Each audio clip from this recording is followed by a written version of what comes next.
നശിക്കണമല്ലോ. അതുകൊണ്ട് ശ്രദ്ധിച്ചോ, ഇവിടെ നടക്കുന്ന ഭരണകൂട കോമരങ്ങളെല്ലാം, മാറി മാറി മാറി വരുന്ന ഭരണകൂട കോമരങ്ങളെല്ലാം അവരുടെ 2-3 തലമുറയ്ക്ക് ജീവിക്കാൻ കഴിയുന്നത് ഉണ്ടാക്കിയിട്ടിട്ട് കളം വിടണമെന്നതിന്റെ അപ്പുറത്ത് ഇവിടെ പൊതുജനത്തെ കുറിച്ചോർത്ത് ഭരിക്കുന്ന വേദനിക്കുന്ന ഭരണകൂടമൊന്നും ഇവിടെ ഇല്ല. അപ്പൊ ചിലർ പറയുന്നത് കമ്മ്യൂണിസ്റ്റുകാർ അങ്ങനൊന്നുമല്ല. കമ്മ്യൂണിസ്റ്റ് ഭരിച്ചാലും നാളെ കോൺഗ്രസ് ഭരിച്ചാലും ഇനി എങ്ങാനും താമര വിരിഞ്ഞാലും ഇതിനെയൊക്കെ തൂത്ത് കളയാൻ ചൂല് വന്നാലും നമ്മുടെയൊക്കെ ഗതി ഇത് തന്നെയാണ്. ഇതിന്റെ അപ്പുറത്ത് ഒരു പിണ്ണാക്കും ഇവിടെ സംഭവിക്കത്തില്ലെന്ന് മലയാളിക്ക് ബോധം വരുന്നു, അന്ന് അവൻ കുറച്ചെങ്കിലും ഒക്കെ നന്നാകും. ഇതൊന്നും തലയ്ക്കകത്ത് കയറാത്ത കുറെ മണ്ടന്മാര്, രാഷ്ട്രീയ പാർട്ടികൾക്ക് വേണ്ടി ചാകാനും കൊല്ലാനും മടിയില്ലാതെ പേ പിടിച്ചു നടക്കുന്ന പിള്ളേര്. എടാ കൂട്ടുകാരാ, കൂടെപ്പറപ്പ ചെറുപ്പക്കാരാ, നീ ഏത് പാർട്ടിക്ക് വേണ്ടി അടിച്ചാലും പിടിച്ചാലും ചത്താലും ഇരു പാർട്ടിയുടെ നേതാക്കന്മാർ അടുത്ത സ്റ്റേജിൽ കാണുമ്പോൾ തമ്മിൽ കെട്ടിപ്പിടിച്ച് ക്യാമറയുടെ നേരെ നോക്കി വലിച്ച ചിരിയും ചിരിച്ച് അവര് വീട്ടിൽ പോകുന്നല്ലേ കണ്ടിട്ടുള്ളൂ അല്ലേ? ഇന്ന് വരെ കേരളത്തിൽ ഒറ്റ രാഷ്ട്രീയ നേതാക്കന്മാരുടെ മക്കള് രക്തസാക്ഷികളായി തെരുവിൽ കിടന്ന് ചത്തിട്ടുണ്ടോ?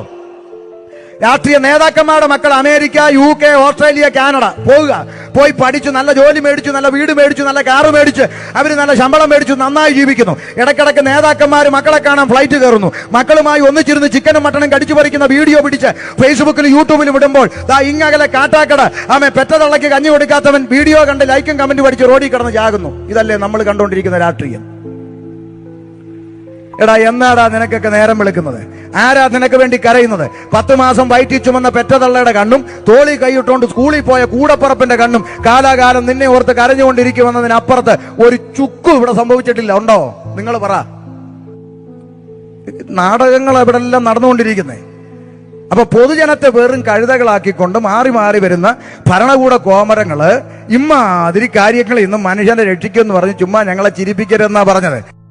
കുടിക്കാൻ കൊടുക്കുന്ന ഇപ്പൊ ഗവൺമെന്റ് ഏറ്റവും പുതിയ വാർത്ത, ഗവൺമെന്റിന്റെ നേതൃത്വത്തിൽ ഗ്രാമാന്തരങ്ങളിൽ കള്ള് വിതരണം ചെയ്യുന്ന.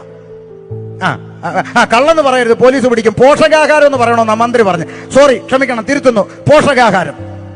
എന്റെ ഭാഷ പറഞ്ഞ അംഗൻവാടി പഠിക്കുന്ന പിള്ളേർക്കും കൊടുക്കണം സാർ ഒരു കുപ്പി പോഷകാഹാരം ഉപ്പുമാവിന്റെ കൂടെ. കാരണം 10ലും 11ലും ഒക്കെ വെട്ടും കുത്തും നടന്നൊക്കെ ഔട്ട് ഓഫ് ഫാഷനായി. ഇനി അംഗൻവാടി തൊട്ട് വെട്ടി തുടങ്ങട്ടെ.